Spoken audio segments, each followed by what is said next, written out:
네, 이제 늘 과부하가 걸리는 타이밍이 언제냐면 인기가 많이 있다라고 해서 많은 수요자가 몰렸을 때 그때 이제 택지지구나 이런 곳에 보통 이제 많은 디벨로퍼가 몰려들면서 높은 가격의 땅을 낙찰을 받게 되죠. 그래서 입찰이 되게 되면 그 높은 가격의 상가를 지었을 때 절대로 싼 가격에 우리한테 오지 않는 그런 모습을 볼 수가 있습니다. 우리가 논리와 원리 그 안에 들어가서 원리를 정확하게 보시게 되면 왜 내가 이런 현상이 일어나지? 뭐 택지지구 전문이다 보니까 제가 좀 잘 알고 있는데 PPT 파일 보면서 설명드리도록 하겠습니다. 자, 노후 대책으로 샀는데 수익률 4%대로 뚝 떨어졌다라고 이야기를 하죠. 고령화, 저금리가 장기화됐죠. 지금 이제 앞으로는 이제 제로금융으로 가고 있습니다. 뭐 장기화라고 이야기하지만요. 사실은 2013년도부터 이제 4%대, 그러니까 실질적으로 6, 7%대부터 쭉쭉쭉쭉 세미나에 오시게 되면 제가 계속 금리가 떨어진다는 말씀을 계속 드립니다. 주의하셔야 됩니다. 준비하셔야 됩니다. 이 얘기를 해드리는데 2%대 떨어졌을 때 이제 막 사무실에 전화가 막 불이 나고 막 이랬었는데 도저히 은행에다 돈을 넣어놓고 못 있겠다라고 하셨는데 그런 부분들이 계속 또 장기화됩니다. 뭐냐면은 이제 선진국은 제로금융으로 가고 있고 일본 같은 경우는 이제 작년 재작년까지만 해도 그런 소리를 못 들었는데 요즘은 독일처럼 이제 돈을 은행에다 넣어놓게 되면은 현실적으로 관리비를 받고 있어요. 우리나라도 지금 이제 그 길로 가고 있는 겁니다. 잠시 미국 금리 때문에 잠깐 동안 점핑하고 왔다 갔다 하긴 하겠지만 결론은 뭐다? 제로금융이다. 이 부분을 좀 알고 가셔야 될 것 같습니다. 우리는 10년 뒤를 준비를 하셔야 되는 거죠. 그러면서 장기화가 계속 이루어지면서 월세 나오는 부동산에 대한 계속 관심이 끌고 있다. 일본 같은 경우는 제로금융이니까 무조건 3%입니다. 부동산 투자를 하게 되면은. 자, 그러면서 인기를 타고 있는 분양가가 많이 올랐죠? 아까 말씀드린 것처럼 많은 수요자가 올리다 보니까 가격이 오를 수밖에 없다. 이것은 수요자만의 문제가 아니라 땅을 입찰받은 디벨로퍼부터 스타트가 되는 겁니다. 경쟁자가 원래는 한 10명이었는데 20명이 붙게 되면은 원래 뭐 100억이면 낙찰받을 수 있었던 땅들이 150억 이렇게 해야만이 낙찰을 받을 수 있는 상황이 되거든요. 그러다 보니까 땅은 원가입니다. 부동산에. 그 원가 자체가 비싸니까 아무리 싸게 지어도 수요자가 싸게 살 수 있는 상황은 전혀 없는 겁니다. 공매돼가지고 싸게 막 가격이 뚝 떨어져가지고 나한테 돌아오지 않는 이상은 그럴 일이 없다는 거죠. 그래서 공급도 그러면서 급증을 했다. 수요자도 많지만 공급이 급증을 하다 보니 좀 과부하가 계속 생기고 가격대가 올라가는 좀 이상현상들이 생기는 거죠.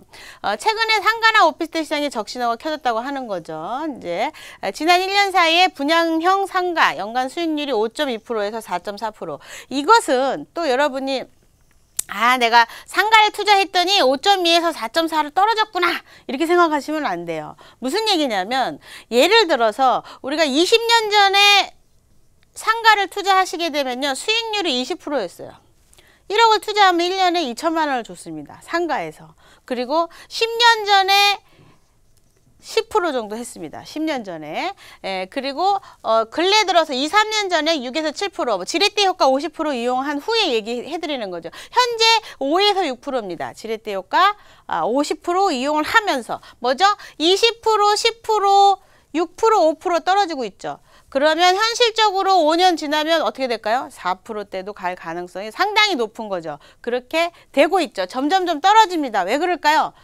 우리가 알고 있는 월급 받는 급여보다 뭐가 먼저 올라가요? 부동산 가격이 먼저 올라갑니다. 그러니까 지금 이게 떨어진 거는 물건이 많아서 막 임차 수요자들이 임차가를 내려서 이게 아니라 부동산 가격이 먼저 올라가기 때문에 지극히 당연한 현상이다라고 말씀드릴 수가 있어요. 이걸 가지고 오피스텔이나 상가 뭐 너무 많이 분양을 해서 그런 거다. 원인도 하나 있죠. 상가 같은 경우는. 오피스텔 같은 경우는 그런 경우가 상당히 많다. 그러니까 물건의 가격이 너무 올라가면서 투자에 대한 부분이 현찰이 많이 들어가다 보니까 월세에 대한 부분에 있어서 수익률이 떨어지는 현상도 분명히 있다라는 걸 알고 가시고요. 수도권 일부 지역에선 공급 과잉에 따른 공실이 우려된다. 이게 상가에 대한 부분이 상당히 많은 거죠. 그리고 오피스텔 같은 경우는 중심상업지의 오피스텔을 얘기하는 겁니다. 예를 들어서 중공업지 오피스텔 같은 경우는 주택보다 귀하다 이렇게 보시면 돼요. 왜 그러냐면 중공업지 오피스텔은요. 중공업지에다가 용적률에 대한 걸 계산을 해봤을 때 땅 가격은 어떻게 형성되어 있냐면은 400% 용적률에 잡혀 있어요. 중공업지가.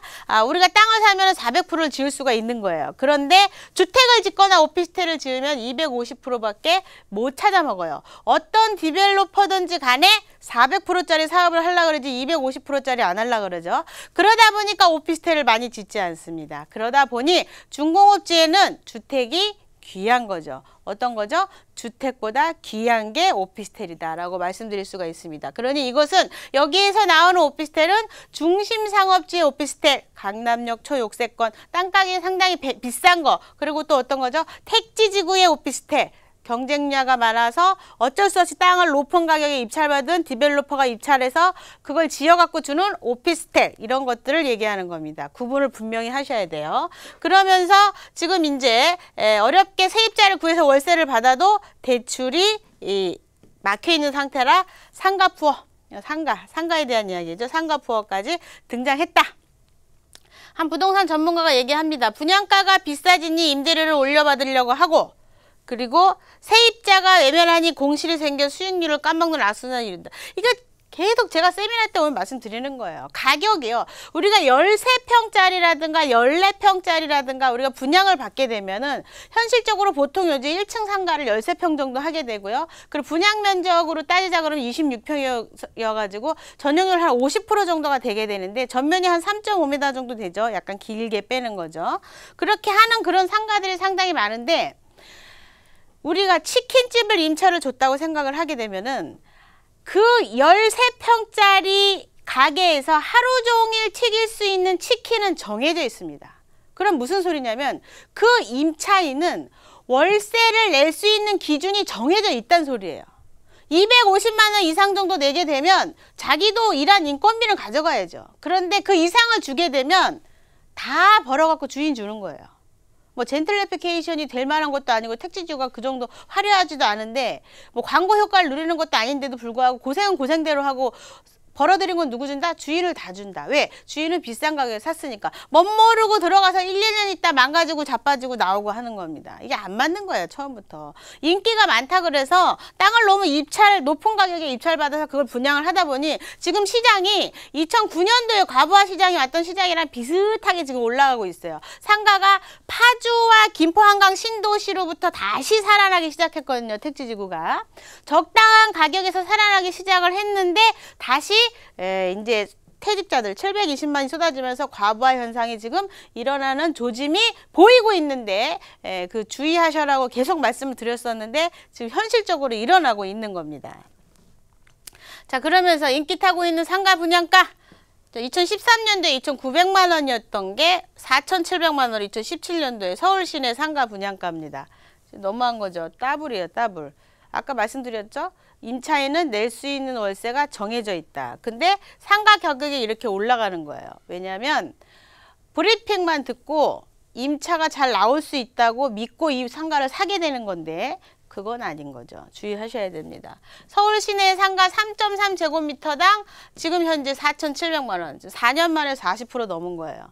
과부하가 지금 오는 겁니다. 수도권에 공급된 상가 물량이 10월 기준으로 이미 177%를 넘어섰다. 뭐 택지지구에 대한 거밖에 없겠죠, 상가는.